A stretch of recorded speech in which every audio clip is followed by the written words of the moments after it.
Hi guys, how are you? Thanks for joining us today. My name is Alexey. We'll be doing a dry cutting demo for a hair dojo, and this is my model Kat. Hi Kat. Thank you so much for doing this. So we're going to be cutting a little bit of her hair, and I'm going to walk you guys through our process and then dry cutting and why we do it. So we have a little bit of a live audience here today. So thanks for joining us today too, guys. And they'll be asking questions in between so that whatever is on your mind might be answered as well. And you can always comment. This will be on our Hair Dojo page and ask any questions and we'll be able to get right back to you with those answers. So um, let's start. We've been dry cutting here for ever since we've opened, and I've been a dry cutter for about 15 years now. And the reason that I love dry cutting, as it's becoming a trend now too, is because everything's visual. You can see how the hair falls, you can see how it moves. Really because generally nobody wears their hair wet. And so the way that women wear their hair is that the way that we like to cut it. One of the first things that's important when a client comes in is to ask how they wear their hair generally. Is it their natural texture? Do they put any styling in there? And how much work they're willing to put in their hair. I like to cut so that it could be wash and go, but it'll also still look great if somebody decides to style it in a million different ways. So with Kat is generally a wash and go girl, right? You said you like to put just some cream in there and wear it naturally as much as possible. So we're gonna put some cool texture in there. Her hair is pretty thick, and I want it to be able to dry without having a lot of that bulk in there. So the first thing you do when a client walks in is kind of evaluate the hair texture, ask the questions of how they wear it. You want to touch the hair, you want to feel where the density lives, you want to see where the head shape is, how the occipital bone falls in, the peak of their head, to be able to establish the kind of shape that you want to create. Our objective behind the chair is always to create an oval. An oval is the most attractive shape, and when somebody has a face shape that's already an oval, you can do almost whatever you want and it'll look amazing. But if somebody needs a little bit of a correction to make it appear more as an oval, there's things you could do, like creating more volume on the sides or creating a little bit more lift at the crown to kind of elongate the face. So with Kat here, we don't have to do much of that because she already has an amazing oval. So we're just gonna have some fun with cutting her hair. And we're gonna create a bob that's just gracing her shoulders and gets a little bit longer in the front. It's a hairstyle that's really versatile and really trending at this point because there's a million ways you can wear it. You can either pull it back in a ponytail, you can wash and go, you can curl it and it'll just slightly lift up with a wand iron to recreate that kind of beachy wave. So there's just a lot of options. After we have the consultation generally, if the client ever blow dries their hair at all, we tend to wash it and blow dry it as well. If they always just wear their hair natural, you can cut the hair like when they come in, just in the natural shape and form of the texture. So if we're going to be washing the hair first, there is a specific way that the hair needs to be blown out. Generally, we're going to create volume everywhere above the parietal and in the crown area. And as we're blow drying the back, everything underneath the occipital and on the flat parts around the ear, we're going to be doing no volume at all, so no elevation, so that the hair falls just the way it grows out of the head naturally. Generally, if a client doesn't blow out their hair and create volume with a round brush at the base of the root, you don't want to do that either for the dry cut.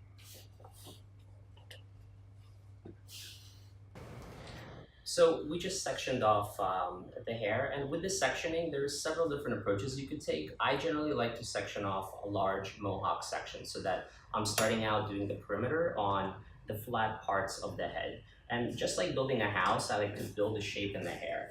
And I start out with creating a perimeter. We then go on to create the graduation, which is sectioned off, and then we'll do all the layer and detail work around the face.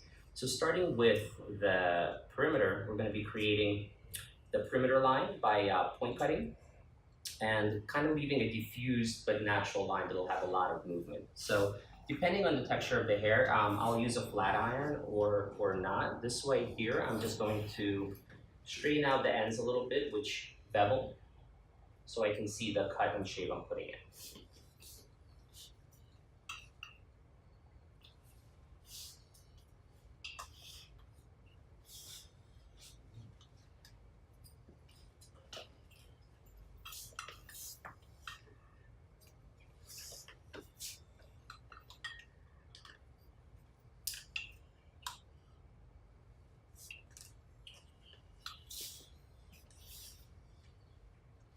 When I flat iron, I don't make the ends poker straight.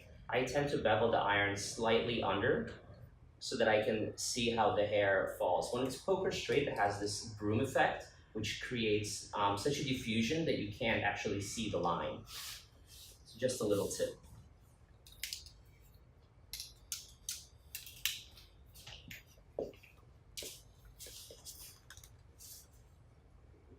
Now to create the perimeter line, I'm going to be point cutting. When I point cut, I'll bring the hair down in a natural fall.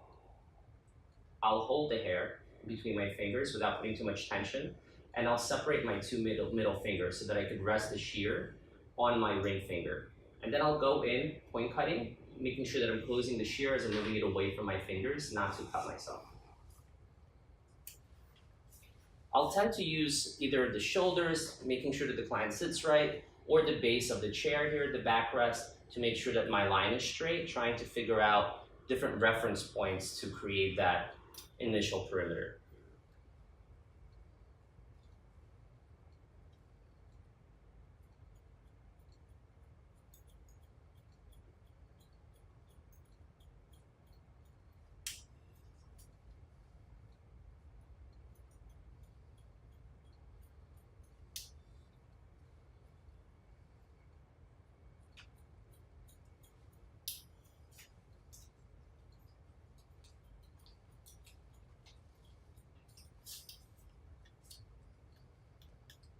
We use capes that fasten in the front instead of the back, so that you don't have a flap to get in your way as you're cutting.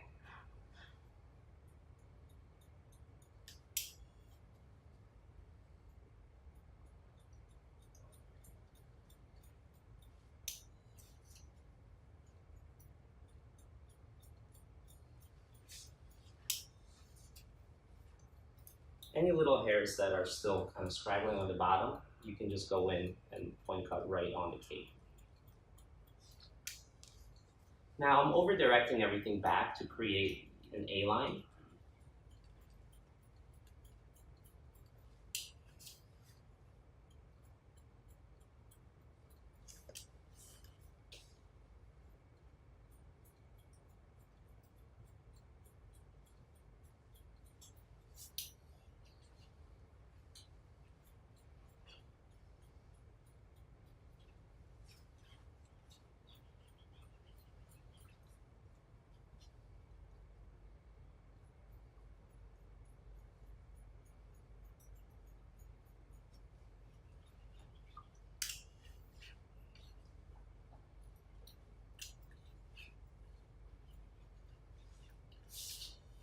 Point cutting it as opposed to creating a blunt line with the shears creates a much softer look right away. And that's one of the reasons why a dry cut grows in as opposed to growing out. It keeps a shape that just kind of doesn't lose its shape as much.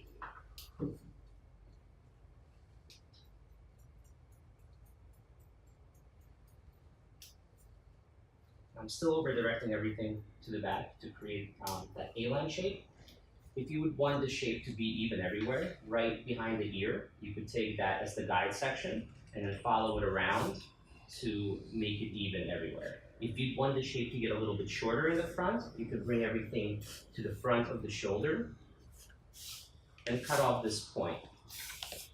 If you would cut off this point, it would automatically create shortness around the face.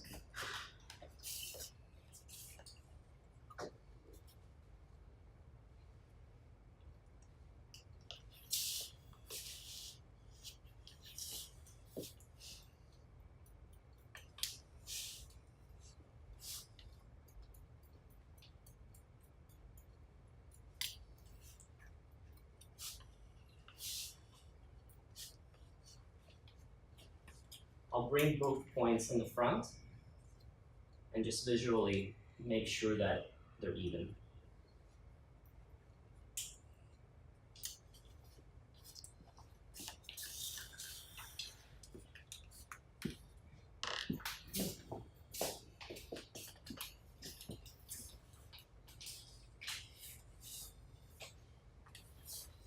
After I've created that perimeter, I can go ahead and taper some of the hair away.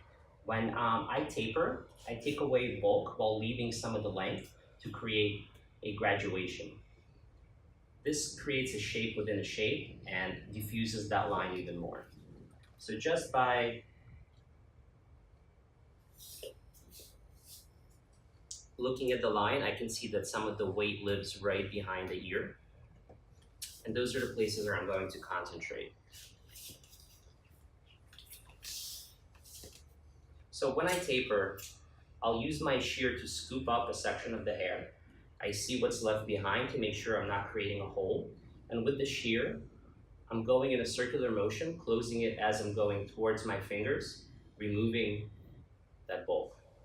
But I'm still leaving the point that can fall over and create that length.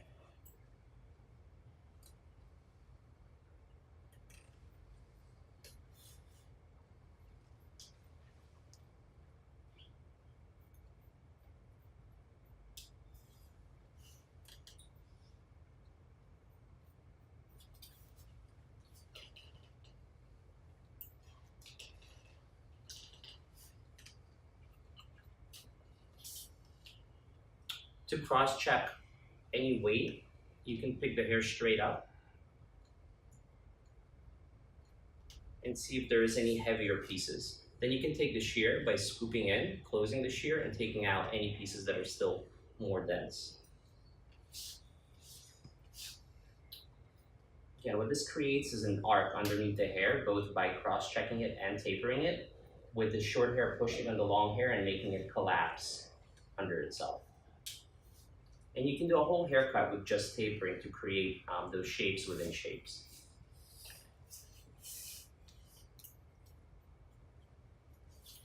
I'm going to lower half of the graduation section. Smooth it out with the flat iron.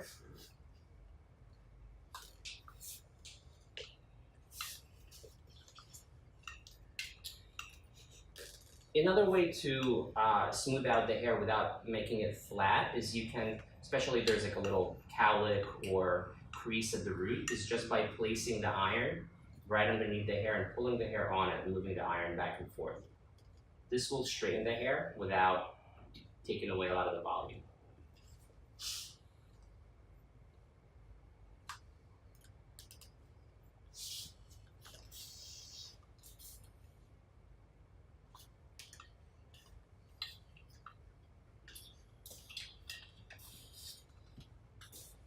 So I can see my guide underneath the section that we just brought down.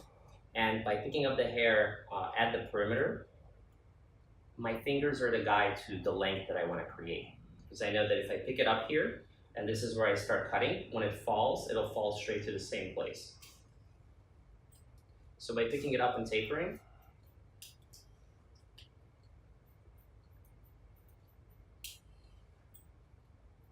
I can create like a diffused perimeter line this way, while taking away some of the bulk.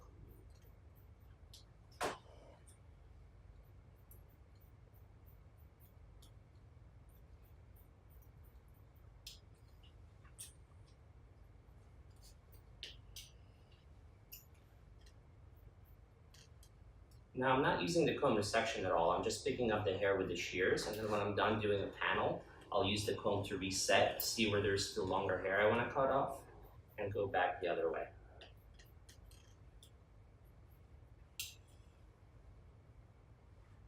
Now any of the slightly longer hairs, if I want to create more or less an even perimeter, I can just go in and point cut away.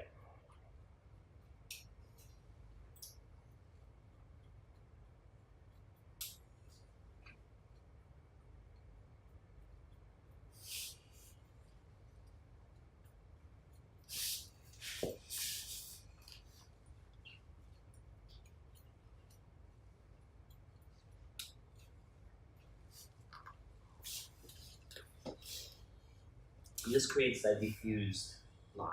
So I still feel weight in there. Another way to take the weight out is I can take the hair straight up, see where the heaviness is, put my shear straight in, and open and close it as I'm coming out.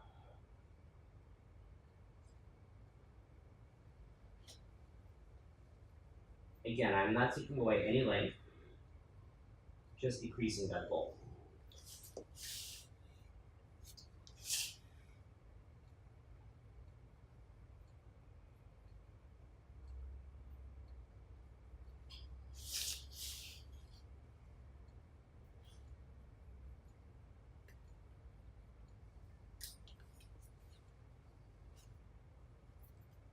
I'm going to cross-check the section, bringing it straight up, seeing if I want to take anything else off, and moving on.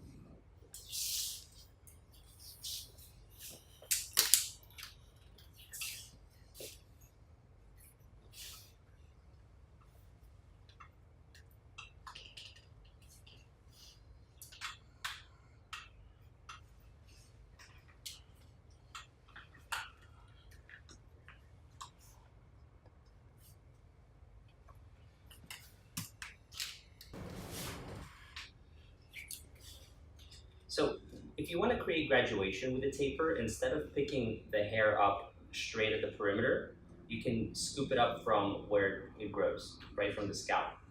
By scooping it up here, you're going to be using the guide of the hair that you previously cut, which will just be a little bit shorter than the previous section. This around a little bit. So if I pick it up from the perimeter, it'll fall right here. If I pick it up from the scalp and use the hair that starts falling out as the guide, it'll fall about an inch above that point. So depending where I pick up the hair and where I follow the previous section, it'll either be all one length with a diffused line or start graduating it. And if I were to follow the scalp from the bottom all the way up to the crown of the head, by the time I get high, it'll have really, really short layers. So I want to create a little bit more graduation here, which then I can choose to use as an undercut on the next section.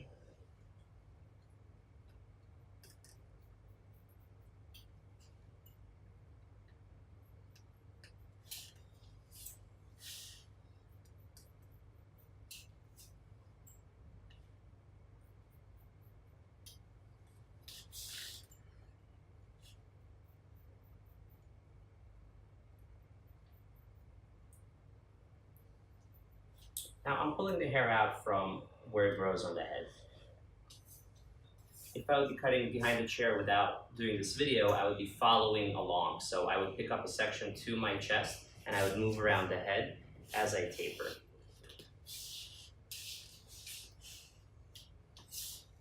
You can pick the hair straight up to cross-check, see if there's any weight you want to take away, and go on to the next section. Now, I'm going to drop everything now and resection just a mohawk on the top. When we're cutting hair dry as opposed to wet, we go around the whole head three-dimensionally as opposed to cutting the back and then moving on to the front. This just gives it a more visual whole approach to the haircut, so it's easier to connect everything and bring it together.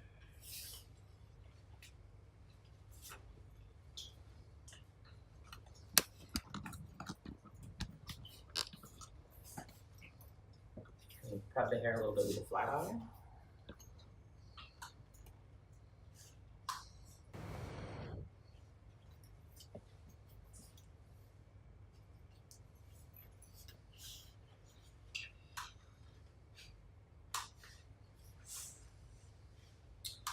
I was saying earlier that dry cutting has become pretty trendy at this point, but what I noticed watching a lot of people dry cut is it's mostly creating blunt lines and point cutting.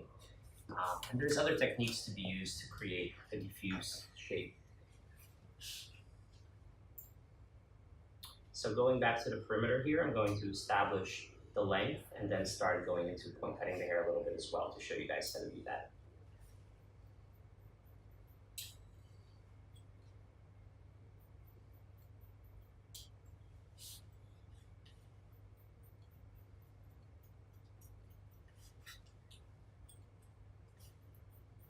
Now picking it up at the perimeter, I don't want to graduate here, because I want that length to play with when I start point cutting.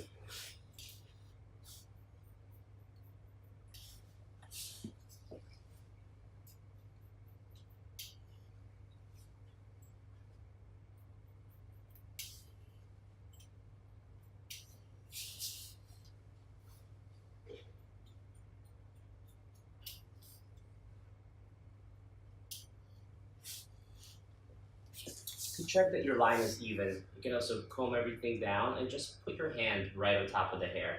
This way it creates no tension, but it holds the hair in place.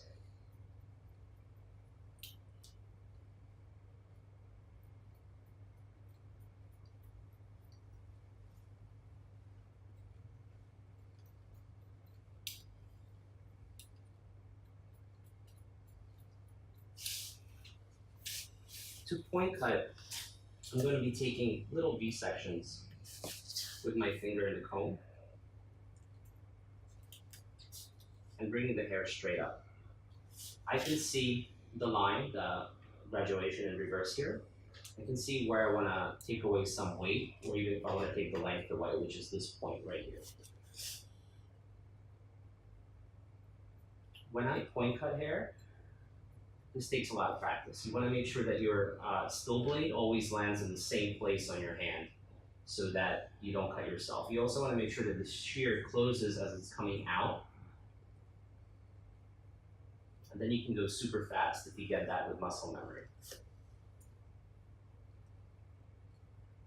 Now, the more of an angle you close the shear as you're coming out, the more length you're going to take off. If you want to just break up the line, then all you need to do is go straight in on the vertical. If you want to take length off, you start moving your shear more of an angle.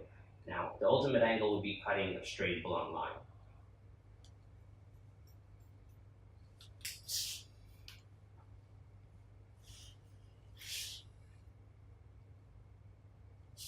Now here, I just want to break up the line a little bit.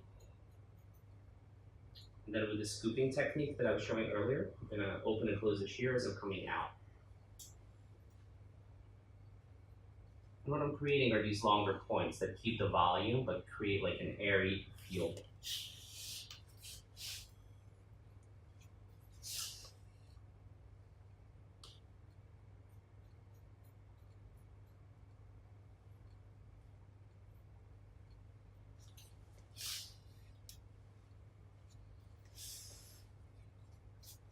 There's always more weight behind the ear right here because this is where the hairline generally starts dipping down. So you want to concentrate on making sure that the density here and on the perimeter is pretty equal visually. So you can always take this corner up, make sure that you still have the hair in the perimeter so you don't leave a hole, and take out a lot of that bulk.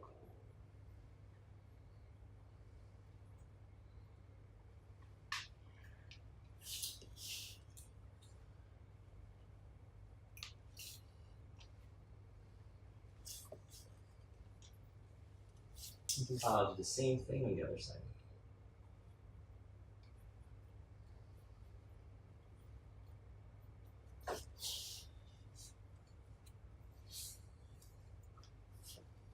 Going to cross-check the top and go onto the sides.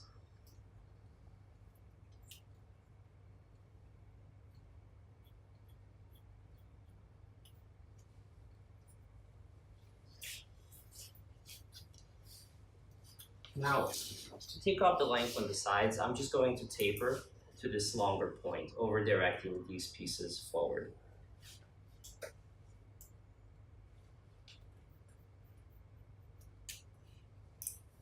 I'm picking the hair up at the perimeter so I know the length to create.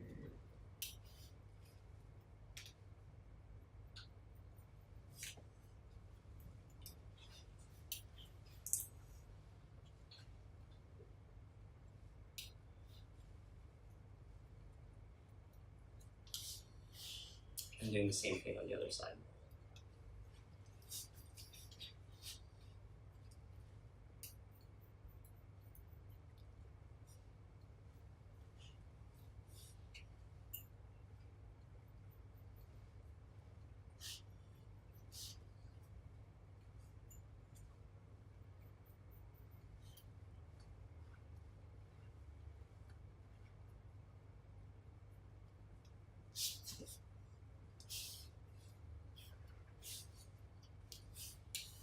I can use the comb to make sure that both sides are even and cut off any extra length that kind of is longer here.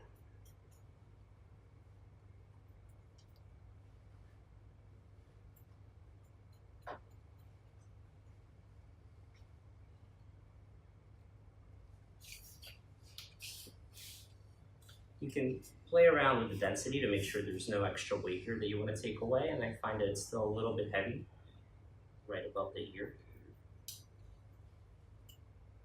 So you can taper until you get that texture that you want to see.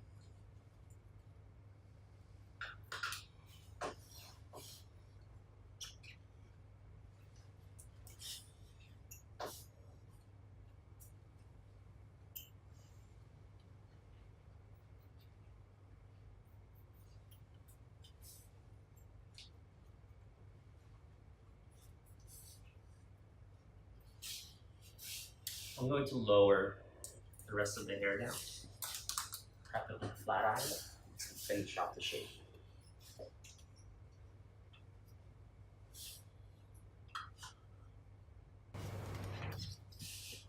I like using pretty thin flat irons because I can create different shapes with them by beveling it. And my iron goes pretty hot, goes up to 470, so that I can take large sections of hair and just go over it once.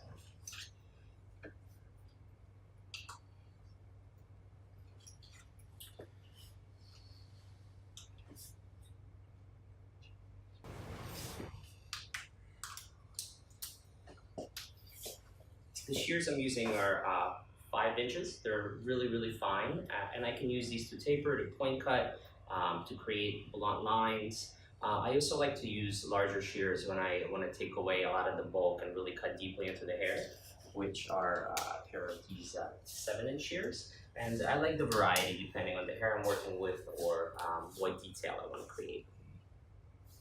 So I'm going to pick the hair up at the perimeter. First taper it to the length and then go in and point cut again.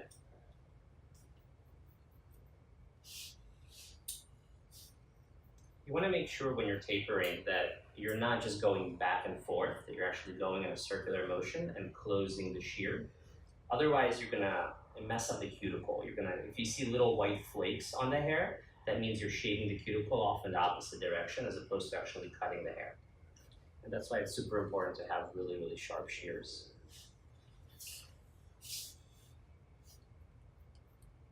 Also, when I'm picking up the hair and holding it with my fingers, I'm not putting a lot of tension on it.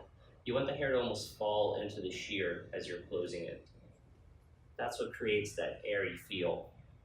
I'd rather pick up the same section and cut it a bunch of times than hold it with a lot of tension and create a blunt line, which then is really hard to correct.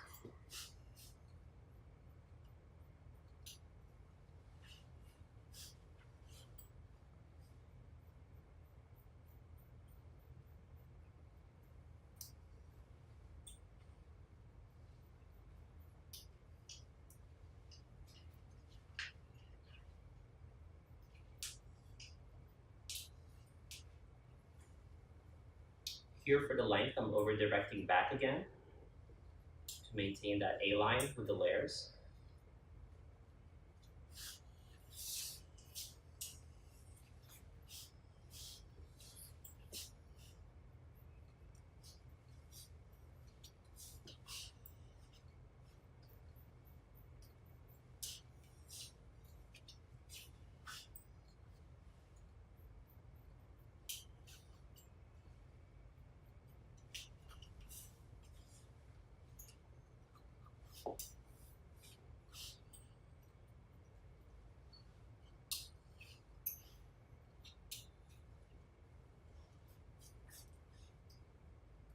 Once I finish the diffused perimeter, I can go in and make sure that all the layers are blended and cut through together. So I'm going to move to the other side, use these sections, pick up a section of hair,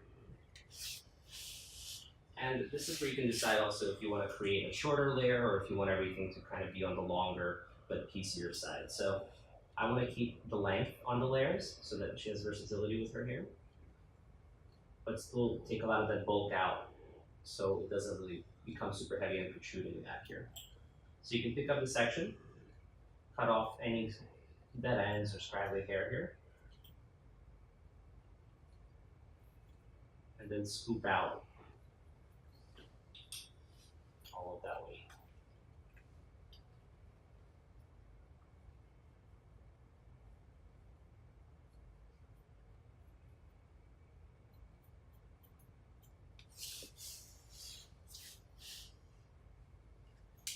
By doing that, it slightly graduates it, but the length is still basically on the perimeter, but it has a much more airy feel. So there's movement, but it's still not super short.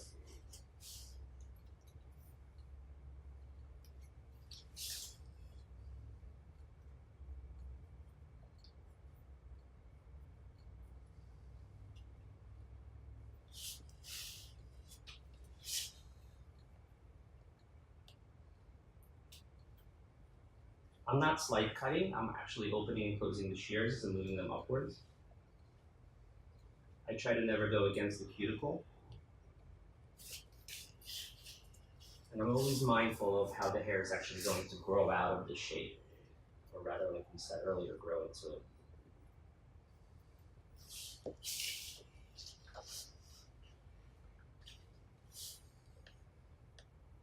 I'm over directing slightly back to maintain that A line in the front.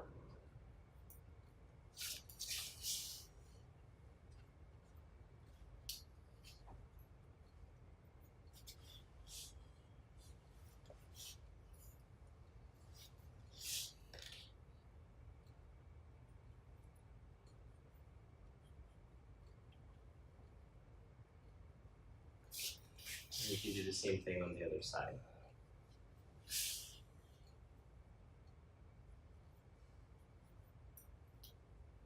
I'm going to steal a line from one of my colleagues. The sides don't have to be exactly even. They have to be sisters, not twins.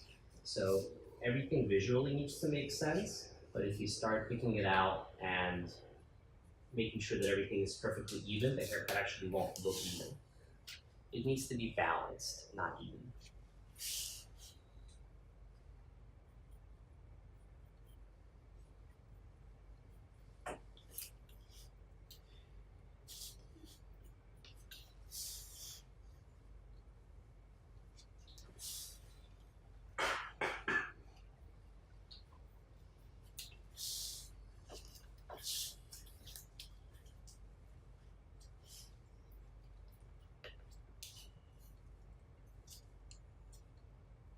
Now I can go in and pick up the graduation and the layer section all at once and pull it out and see if there's any weight there that I'm not liking. There's a thick section here, so I can go in and taper that out.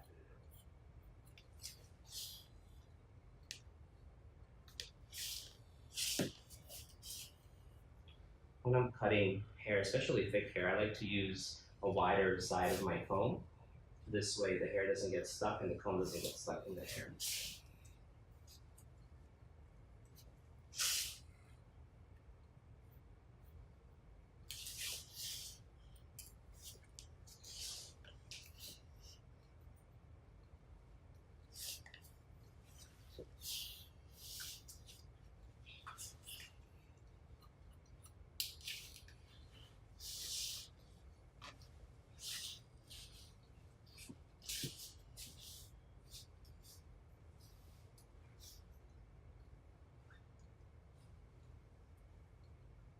Now being mindful that the part is off center, one side will be a little bit longer than the other. If I were to create a center part, I would bring everything forward if I wanted it to be even and make sure that these points are all the same. But as soon as you brush them over to one side, if you want to maintain the length in the front, one side is going to appear longer and actually kind of like that look, so we'll keep that.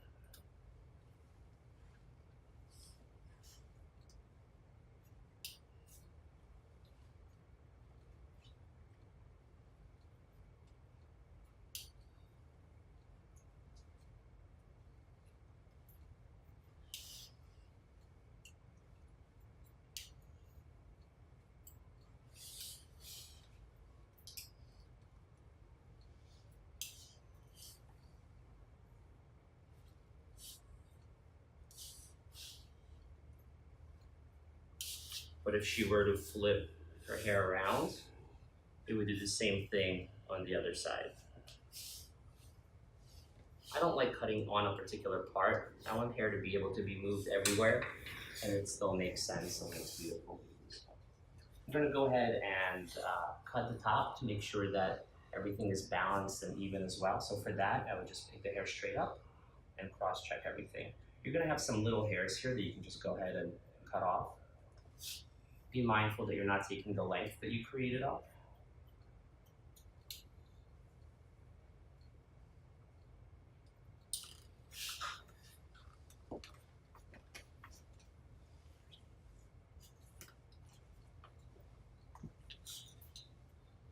And then the final thing that I like doing on almost every single client that has a bob or longer shape is picking up this little point on the crown and just this corner at the very top, cutting it off.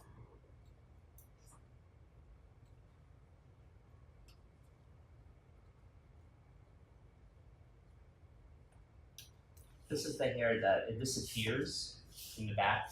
You can't see that, but what it does is automatically creates that volume at the crown.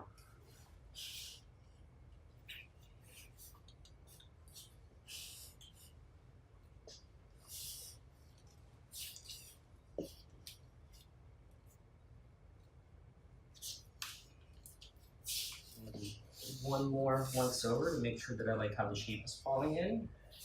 The graduation that I created is falling right where her occipital should be, which creates an attractive shape. You have that pieciness at the ends, which you can curl or wear naturally. That E-line in the front, the piece slightly longer based on her part. That is a pretty basic dry cut bob, which is again very versatile and can be styled in a million different ways. And I wanted to thank you guys for joining us today. We're gonna open it up for any questions, and feel free to put the questions on line as well. We'll be happy to answer them for you. And I wanted to thank Kat for being an awesome model. Much appreciated. So, thanks guys.